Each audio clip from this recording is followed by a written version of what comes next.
Good morning, students. In aldehydes, ketones, and carboxylic acids, we are going to study the nucleophilic addition reactions of aldehydes and ketones. And in the nucleophilic addition reaction, we have studied about the addition of hydrogen cyanide. One nucleophilic addition reaction is already studied. The second nucleophilic addition reaction is the addition of sodium bisulfite.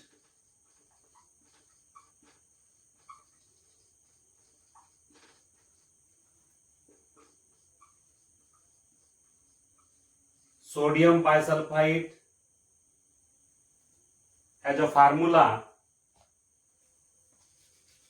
NaHSO3 or HSO3Na. So addition of sodium bisulfite in the aldehydes and ketones. When an aldehyde or a ketone is reacted with sodium bisulfite,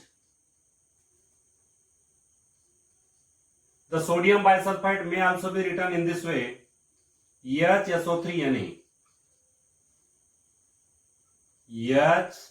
HSO3Na.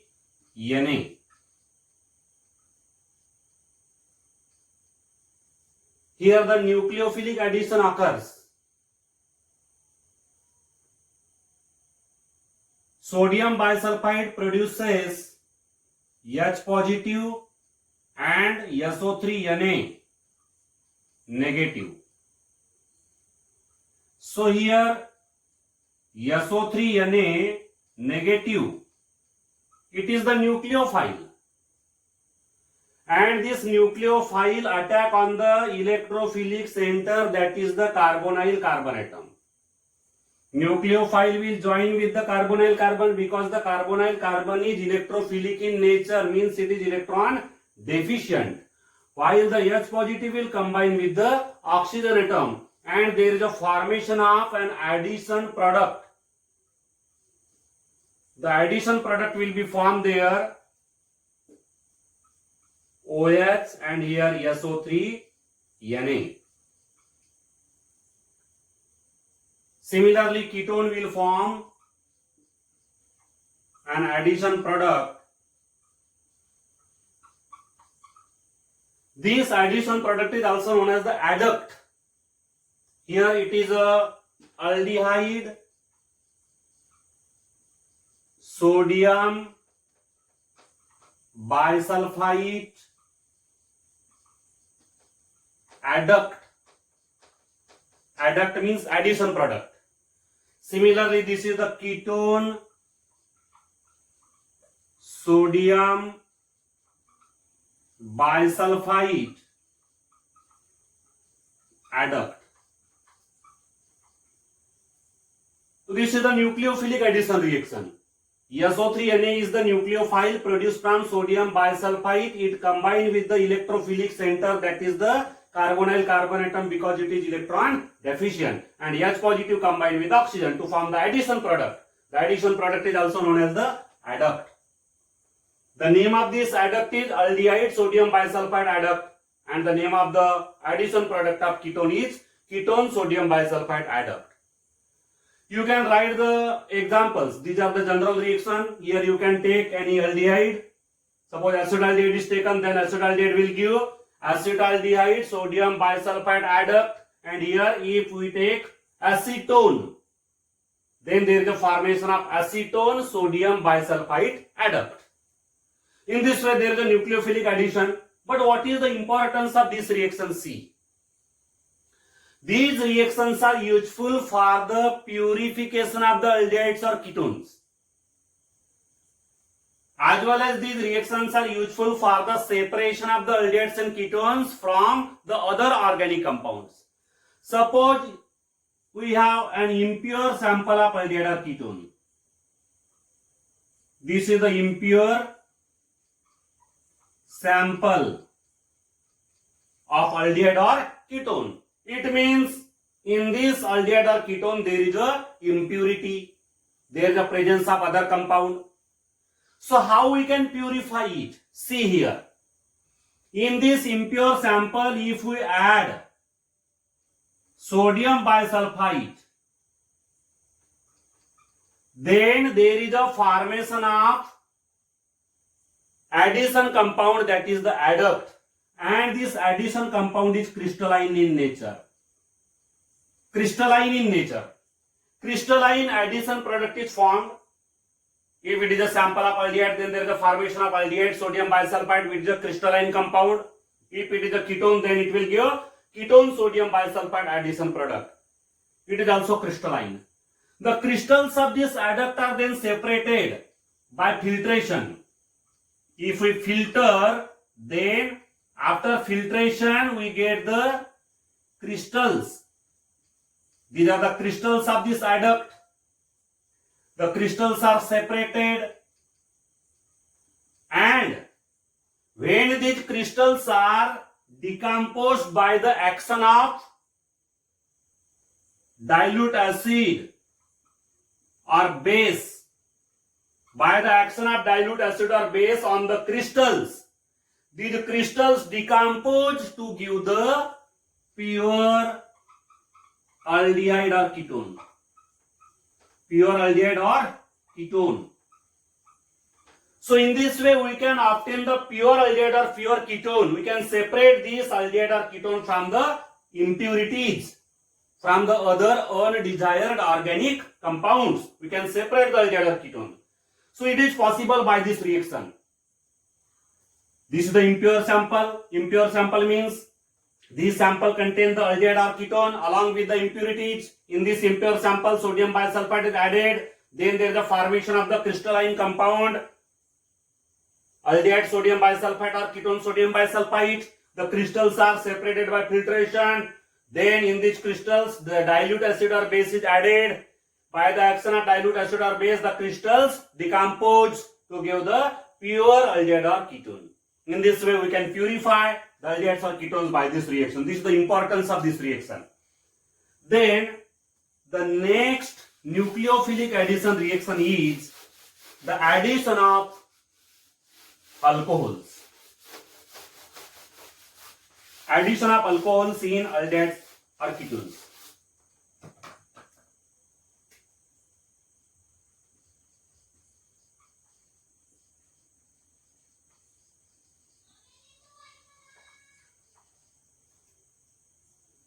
Addition of alcohol.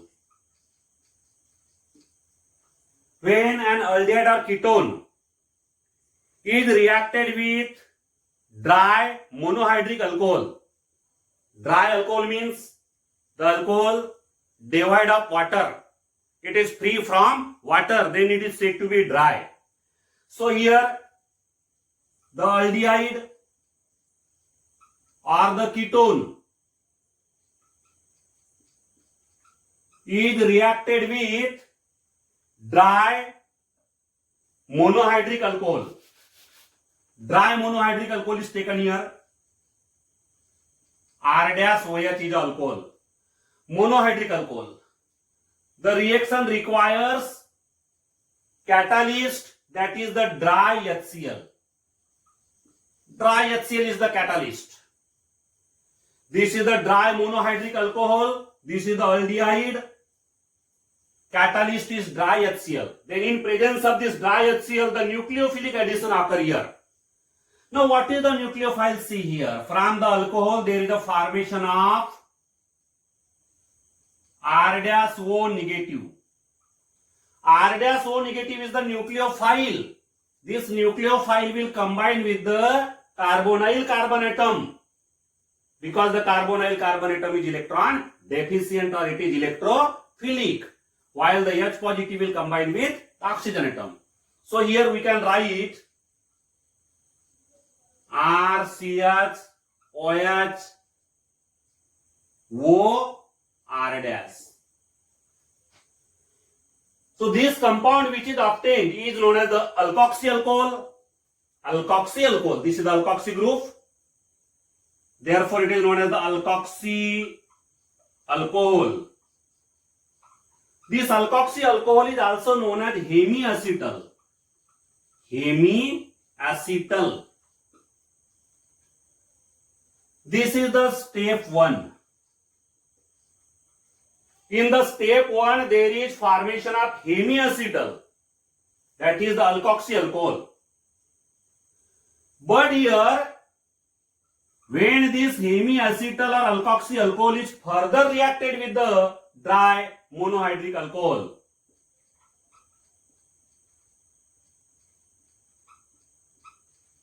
when it is further reacted with the dry monohydric alcohol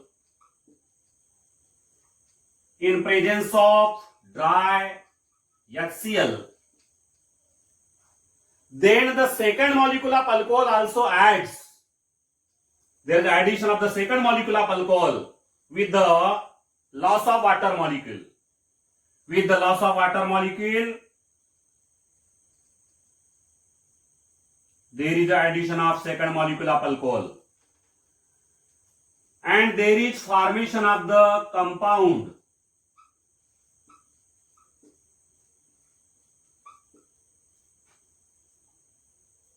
This compound, dialkoxy compound, dialkoxy alkane.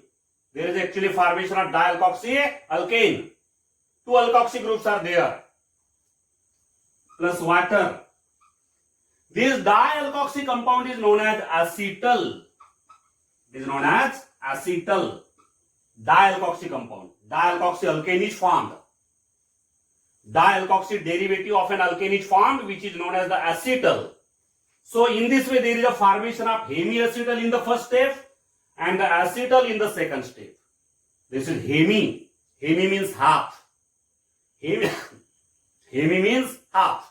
It is formed by the addition of one molecule of alcohol. But when there is the addition of the second molecule of alcohol, then there is the formation of acetal, which is a dialkoxy derivative of alkane. Dialkoxy derivative. Hemiacetal is the alkoxy alcohol. It contains a single alkoxy group, while the acetal contains two alkoxy groups. So there is formation of acetal in the second step, but this reaction is reversible. What happened? In presence of dilute aqueous HCl. In presence of dilute HCl, that is HCl dissolved in water, the reaction get reversed. There is a reversal of the reaction. This reaction become reverse. Means in presence of dilute HCl, there is a decomposition of the hemiacetal or acetal to give the aldehyde. This aldehyde is produced here. Both of these reactions are reversible. In presence of dilute HCl, the reaction get reversed. In this reaction, in presence of dilute HCl, the acetal is converted to the hemiacetal, and then the hemiacetal in presence of dilute HCl is converted into the aldehyde. So the reaction is reversible.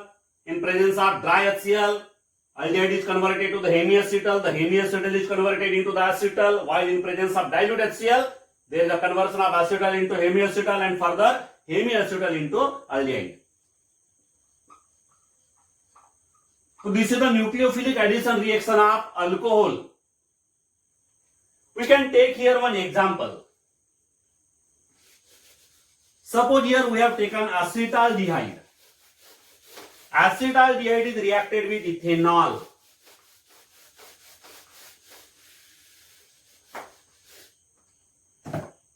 Acetaldehyde. How the addition occurs? See here, step 1. Acetaldehyde. This is acetaldehyde and this is ethanol, C2H5OH. In presence of dry HCl, the nucleophilic addition occur. Now what is the nucleophile here? Again, H positive gets separated and there is a formation of OC2H5 negative. This OC2H5 negative, that is the ethoxide ion, is the nucleophile. This nucleophile will join or combine with the electrophilic center, that is the carbonyl carbon, while the H positive will combine with the oxygen to give the alkoxy alcohol.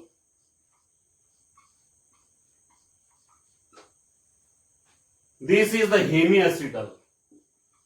Alkoxy alcohol is formed, which is known as the hemiacetal.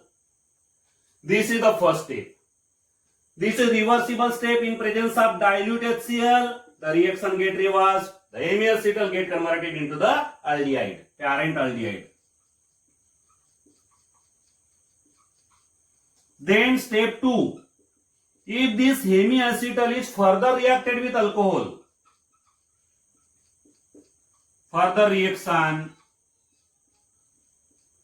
of hemiacetal with alcohol, dry monohydric alcohol,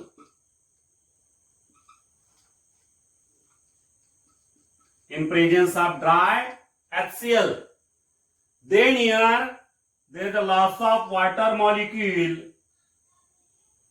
and there is formation of dialkoxy, derivative of alkane.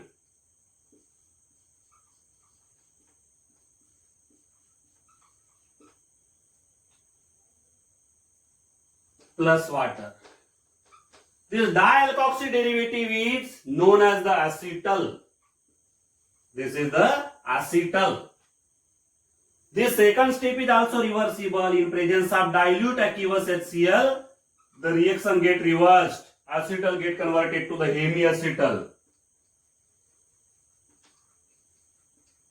So this acetal is nothing but the dialkoxy derivative. Dialkoxy derivative of alkane. It is the dialkoxyethane. Diethoxyethane. Geminal dialkoxy derivative. Geminal means here both of these alkoxy groups are attached to the same carbon. Whenever both the alkoxy groups are attached to the same carbon atom, then the derivative is known as the geminal derivative. It is the geminal diethoxyethane. Geminal diethoxyethane. That is 1,1 diethoxyethane. 1,1. This is the first carbon, this is the second carbon. 1,1 diethoxy.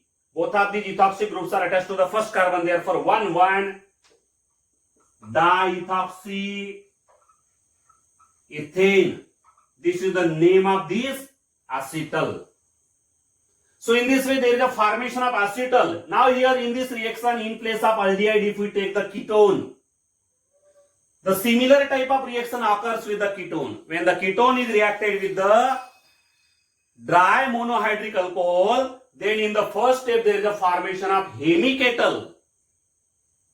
Hemiketal. And in the second step, the hemiketal on further reaction with the dry alcohol, there is a formation of ketal.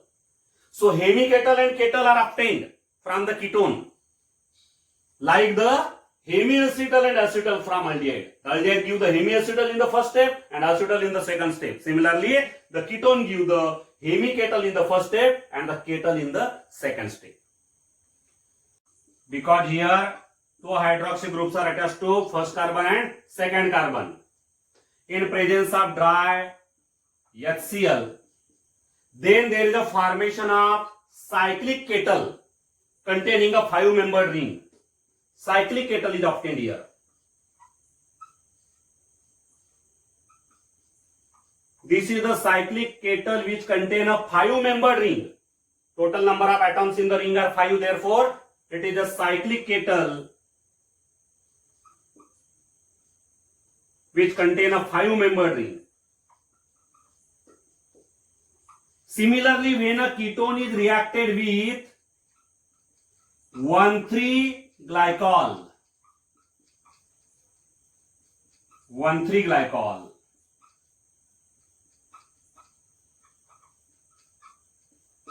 this is 1,3-glycol because the hydroxy groups are present on the first carbon and third carbon.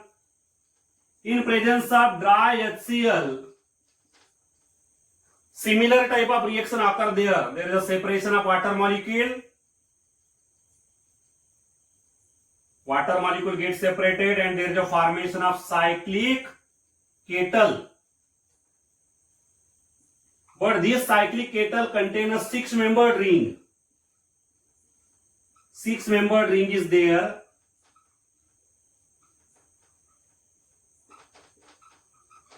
This is the cyclic ketal containing 6-membered ring. Total number of atoms in the ring are 6. So in this way, for the formation of cyclic ketals, there is a need of only one molecule of glycol, 1,2-glycol or 1,3-glycol. For the formation of cyclic kettle, there is a need of only one molecule of the glycol. While for the formation of kettle or acetal, there is a need of two molecules of monohydric alcohol. Monohydric alcohol is required in double quantity.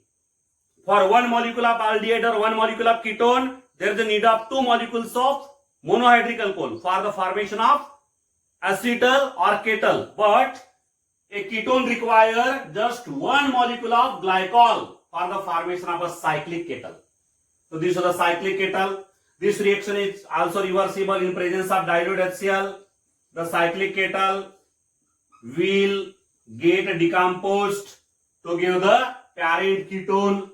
The ketone will be regenerated when the cyclic kettle is decomposed by dilute HCl, hydrolyzed by dilute HCl. The cyclic kettles are very important for the protection of keto group in a polyfunctional compound. If there is any polyfunctional compound containing a keto group, then in that reaction of the polyfunctional compound, we have to protect the keto group. We have to avoid the undesired reaction taking place with the keto group. In that case, we can protect the keto group from the undesired reaction by conversion of that keto group into a cyclic kettle. Here, if the keto group is converted to the cyclic kettle, then the keto group will not react with the other reagent. Other functional group which is present there will react. Means the undesired reaction will be prevented. Suppose here we have this type of compound.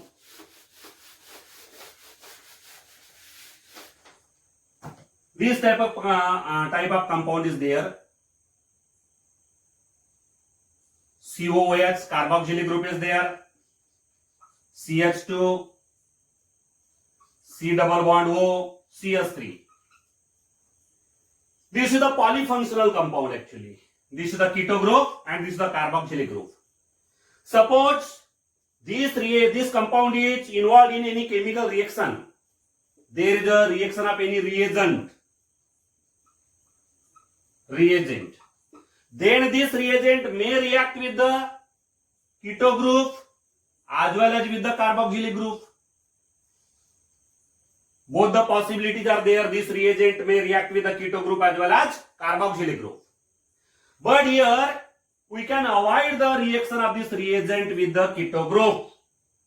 The reagent will only react with the carboxylic group. We can avoid its reaction with the keto group. So how it can be avoided? First of all, this compound is converted to the cyclic kettle.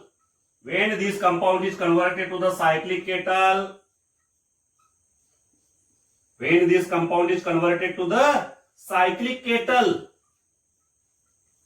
then this reagent cannot react with the keto group. It will only react with the carboxylic group.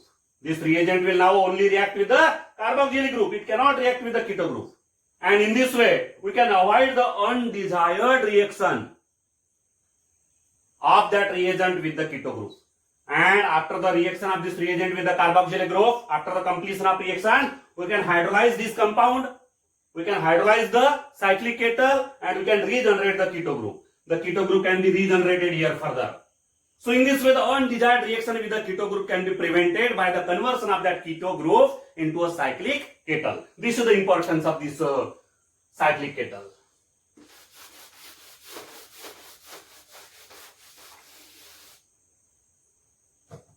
Then one more addition reaction. Addition of Grignard reagent. When an aldehyde is reacted with the Grignard reagent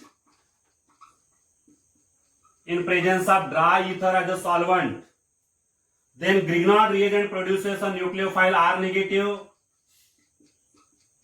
This nucleophile will combine with the carbonyl carbon atom, electrophilic center.